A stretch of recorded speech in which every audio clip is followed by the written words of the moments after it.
So let's go now and we're going to learn more from a lieutenant governor candidate. This is Timothy Mabry, excuse me, joining us now with a look at just what all you are planning for your platform. We were just talking moments ago about your history and about you as a person. You had mentioned that you were a member of the Navy and you spent some time on a naval ship. Tell us about that experience, about what it was like being a part of the Navy. Being a part of the Navy is fun. Every recruiter will tell you, join our branch, you're going to see the world. I can confirm that is the case with the Navy because I got to go to 6 different countries. We were deployed off the Horn of Africa. We were doing anti-piracy. We spent, I want to say, about a week or so in Israel. And it's beautiful areas. One thing I don't think most people realize is that the Middle East, or a lot of those areas, it looks a lot like Texas, especially the Mediterranean specifically. Oh, like the climate and Like, the environment. yeah, the climate and the environment. And it's one of those things that I wouldn't have gotten to experience if I had never joined the military. So it helped you expand your global view of the world. Yes. So instead of just being from San Antonio, a narrow area, now you get to see a broader perspective. And you start to learn how things are in Texas or in America is very different overseas. And we were also talking before we came on, just your history with, well, just as a public servant. And you were talking about how you were a volunteer firefighter. Walk me through. You were actually, let's see here, in Bear County. You were a fire officer. Tell me about what that experience was like for you. Yes, ma'am. So my journey in the fire department, I started when I was in high school as a junior volunteer at a VFD, and then from there I went to to the Navy, and then I got out, and I was while I was going to school to be in the fire department, I was doing volunteer. I I started off as a lowest level as a volunteer in a volunteer department. Then I worked my way up into a combination department of being a fire lieutenant. That's so cool. So you were a lieutenant at one point. What was that leadership role like for you, and what did you learn from it? I learned a lot of lessons, and a lot of them were also tough lessons.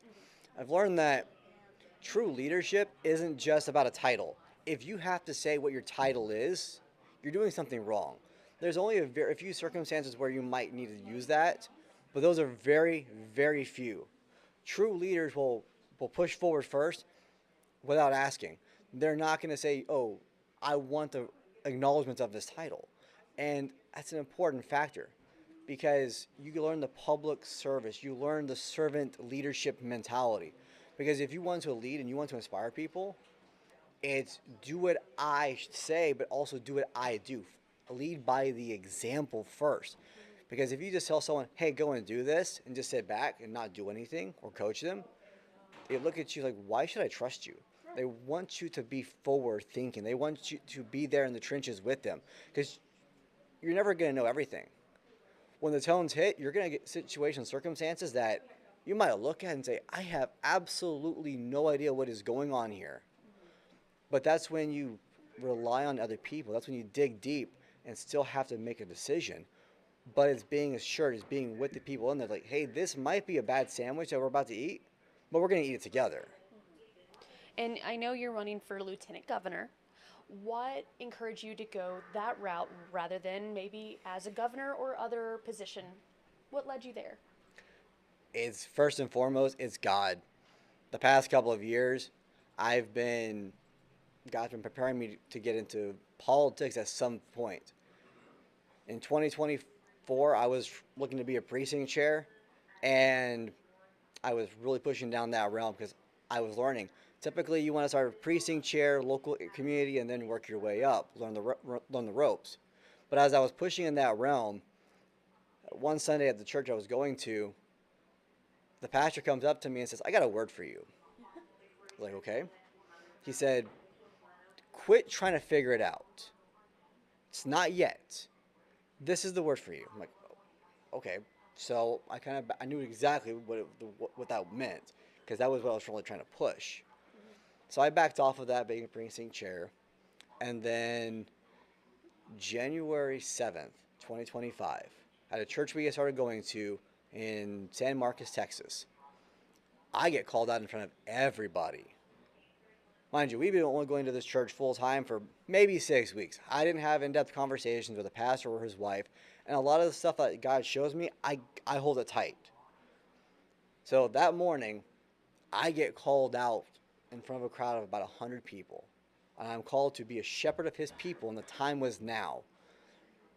God instructs me to do a fast. 2 days into the fast, I go to bed at 9 o'clock in the evening. By 10 o'clock, I get woken up. I'm from this vision. I'm in this massive factory that I can't see the end of it. Glowing figures touching my shoulder. And as I wake up, my spirit recognizes, okay, that was Jesus I just encountered. And then I get a download. I get specific instructions for a friend of mine that I was going to be lieutenant governor, and then to tell my friend a name to show the authority coming from him. There was a brief pause, and I said, have I finally shown you enough of my son for you to trust me? I was like, okay, God, that's heavy, because I'd never experienced something to that caliber. I called up my friend 2 days later. I gave him the message and the name that was associated with it. And he said, Tim, that's correct. The message that you had and the word, he's like, this is a path that I'm being pushed on. That the name you gave is direct credibility for that. I was then shown more information about this guy's life, intimate conversations and details that he doesn't tell anybody. And he said, Tim, with whatever frequency you're on, you're tuned into the right one. So I flipped it back and said, God, if you want me to run for this position, you're going to make a way that only you can. This is not going to be something that I want to do. I'm called to. So if you want me to do this, you're going to show me how, where, when, and why. And since then, I've gotten to see why I'm fighting. I'm fighting for my family, the future of Texas. Because right now, Texas is on the line. And this is why I'm doing it. It's not for me. It's because I'm called. I'm not getting anything out of this. I'm looking at this as this is the heavy burden. People have asked me, Tim, why are you doing this? This is so crazy. Like, you realize that you're going up against one of the most heavily entrenched people in Texas politics. You know how big of a massive machine you're going up against? I was like, I do. But at the same time, when you look at David and Goliath, David knew the stakes. He knew he was going to go up against a Goliath, but he trusted in God. He said, God's going to provide. He's going to make a way. I'm just here for the ride. So I'm doing the same type of mentality. I'm like, I'm here for it. God, whatever you want me to do, however you want me to do it, I'm here for it. Well, it sounds like you have a lot of passion for this. Now let's dive into your platform. So on your website, you say that for too long, power-hungry politicians have sold Texas to the highest bidder.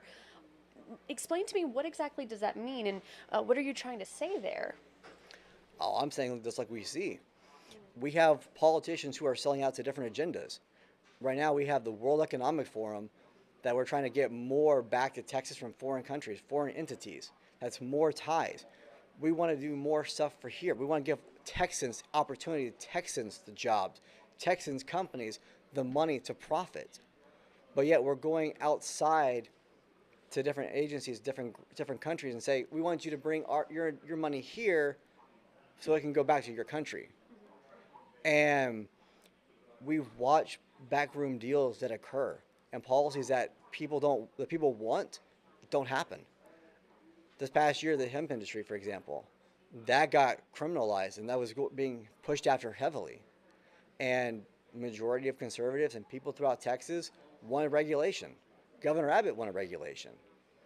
But the incumbent, my opponent, said, no, I want criminalization. I want to criminalize 10% of the state over this issue.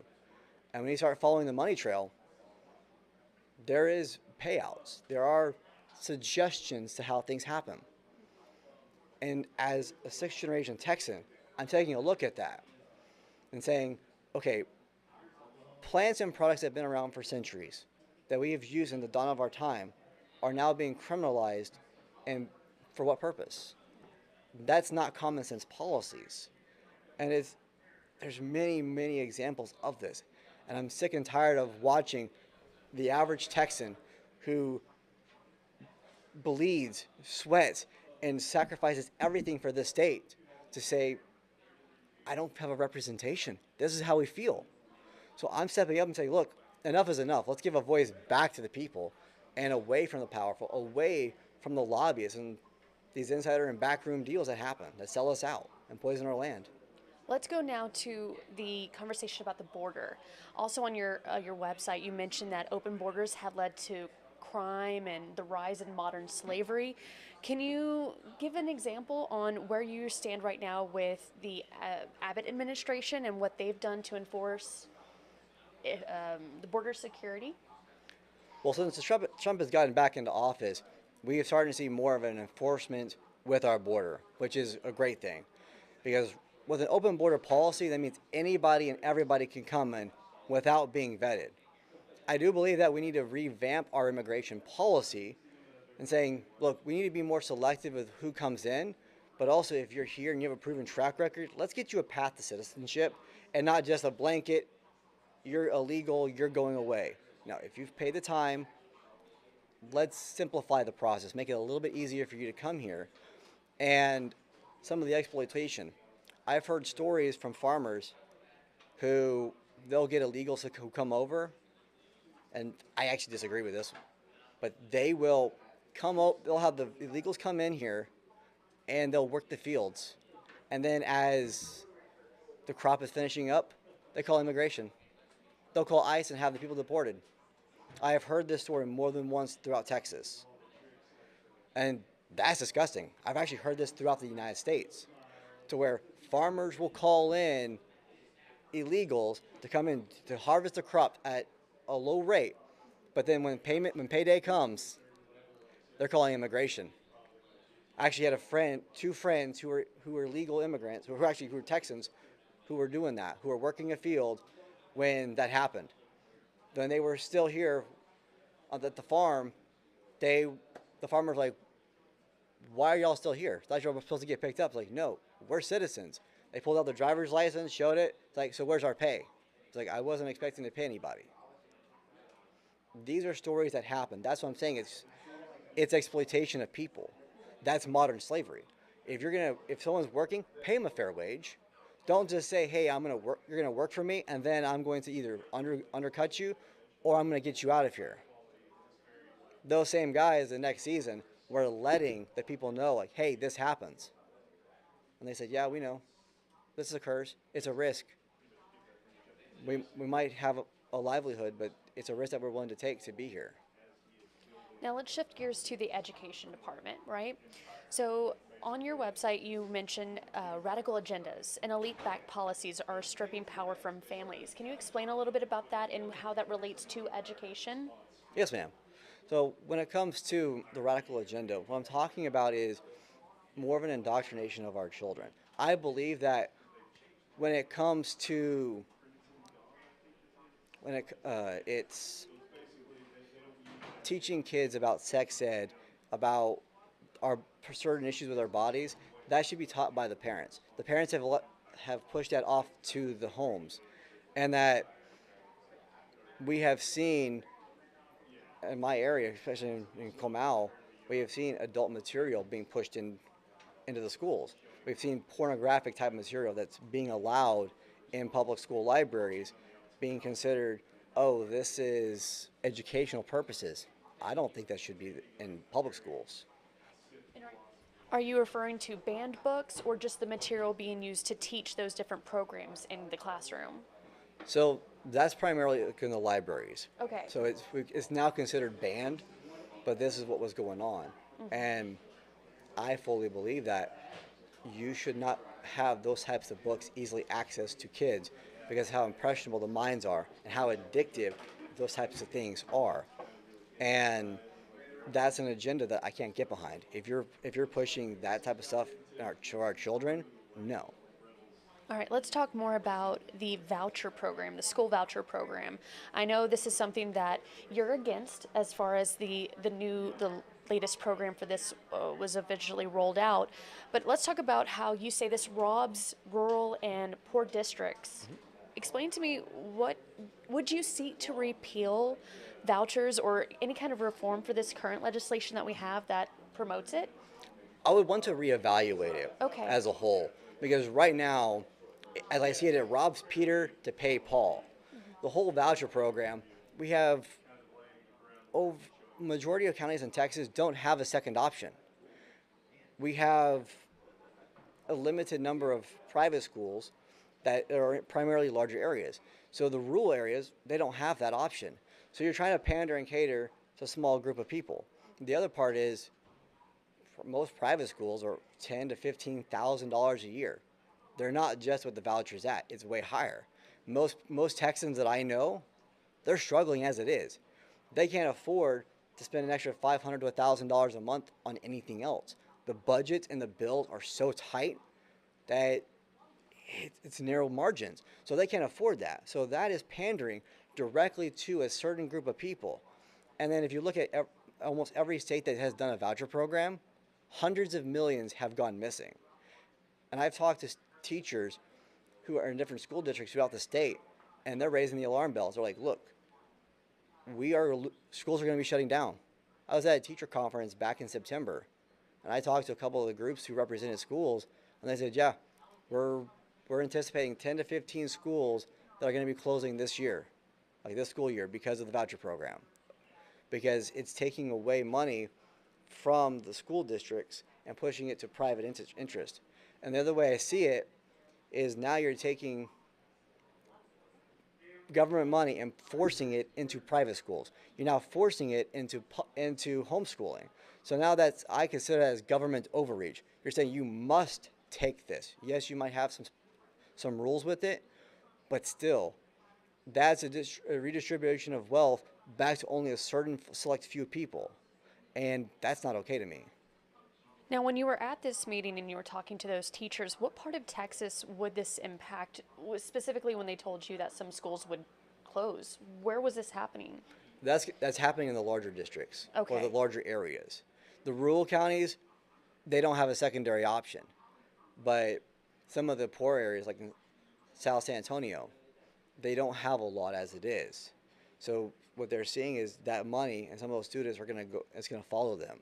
So if those students do go, it's going to negatively impact those school districts, and they're already operating on thin margins as it is. Now, stepping away from the education department, let's go now to your call to rebuild the Texas Military Department. For some who are completely unaware, what is the Texas Military Department? So right now the Texas Military Department is the Texas State Guard, the National Guard, and the Air National Guard. That's what we currently have. The problem is our State Guard has no real teeth. Our State Guard, I watched them show up to multiple events without weapons, without body armor. They're just, because I consider it UN observers. It's like, hey, there's a problem. You can't do this. They have to go to other agencies like the Army National Guard to get weapons, to get armed. I've talked to quite a few state guardsmen, and they said it's a joke. It's a good old boys club, that we don't train with the National Guard as we should. So what I want to do is I want to see the Texas State Guard become its own elite type of fighting force that is more superior than the Army National Guard, because the Texas State Guard is our own component. And under our Texas Constitution, Texas has one of the most powerful constitutions in our country, to where if we have a threat, like when we talked about the border earlier, when we have cartels coming over, in Texas, we are able to enact the Texas State Guard to go to another country, to go to another state, and to neutralize a threat, as long as it's a threat to Texas and the Texan citizens. We don't have to wait for federal approval. Our governor can say, we are being invaded, we are being attacked right now by cartels. This is the threat, and we can activate our military department to go and do that. So I want to see the Texas State Guard become its own legit fighting force, and then to expand our own Air Force and our own naval. Because what we have to start doing is we need to start protecting our own interests. We have that capabilities in our Constitution, which means our founding fathers of Texas had enough foresight to think, look, we were the Republic of Texas. We still want to retain that because we choose to be with the United States. We have those capabilities, but yet it's been slowly eroded, and now it's, let's rely on the federal government for everything. No, we can take care of our own without government or without federal approval. So we need to take our action here. When you say rebuilding this department, I know you mentioned training, I know you mentioned equipment, but what else would that look like or entail for the department, rebuilding it specifically? Also going for a complete restructure and for our military bases. because right now some of the military bases that we have are in conjunction with the Army National Guard or the Army. But it's a top-down remodel because it's a good old boys club. You have to do certain steps to get promoted, but you still may not get promoted unless they like you or they want you to do that. Okay. Before we wrap things up here, is there anything that we missed or something that you want our viewers to know about you as a candidate? Yes, ma'am.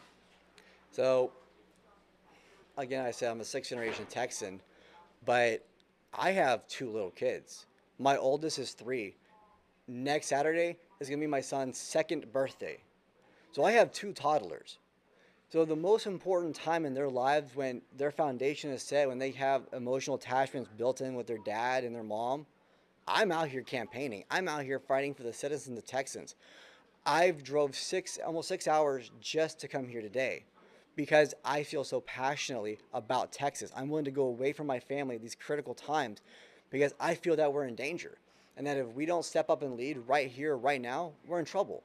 And that every policy that I put into place is to secure the future of Texas, not just for my family, but for generations to come. And this is something that I'm never going to stop doing and I'm never going to back down from, because this is the calling. This is a mission.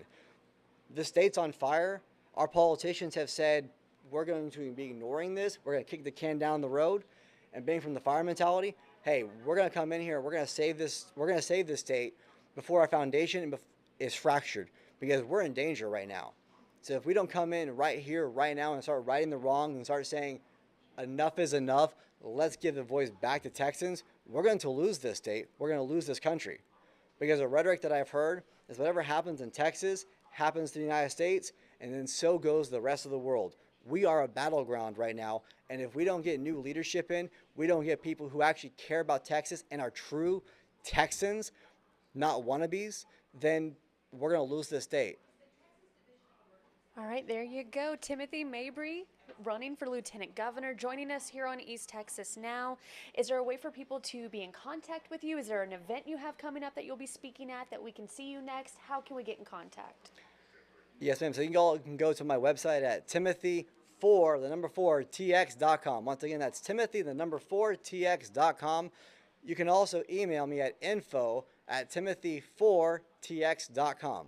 All right. And some of the next events we're going to be at I'll be at an event around Lake Houston on Monday, as long as it doesn't get canceled because of the freeze. Right. Well, thank you so much again. And of course, our primary election day starts in March, with early voting starting in February 17th to be exact.